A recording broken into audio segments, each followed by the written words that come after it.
বাজার থেকে যে ফলটি আপনি কিনে খাচ্ছেন সেটি কার্বাইডে পাকানো, তার মধ্যে সবেদা অন্যতম। বাড়িতে ঘরোয়া উপায়ে কিভাবে সবেদা কার্বাইড ছাড়া পাকাতে হবে সেই নিয়ে আমার আজকের ভিডিও দেখুন। আজকে আমাদের বাগান থেকে আবার এই এই সবেদাগুলো পারলাম। সবেদা পাকানোর জন্য আমরা এরকম একটা খোড়া অথবা এরকম গামলা নেব। ধানের তুষ, খুব ভালো তুষ নিয়ে এর নিচে একটা লেয়ার দিয়ে দেবেন, দিয়ে এরকম কিছু ইয়ে দিয়ে দেবেন।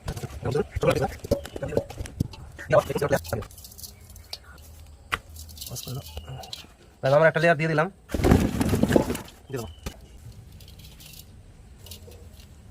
আবার একটা লেয়ার এরকম সাজিয়ে দেবেন।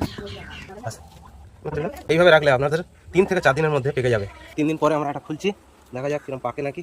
হ্যাঁ, এটা নরম হয়ে গেছে। এটা হয়েছে, এটা হবে।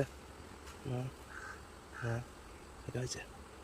সুতরাং দেখতে পাচ্ছেন বন্ধুরা যে আপনারা এইভাবে যদি পাকান কার্বাইড ছাড়া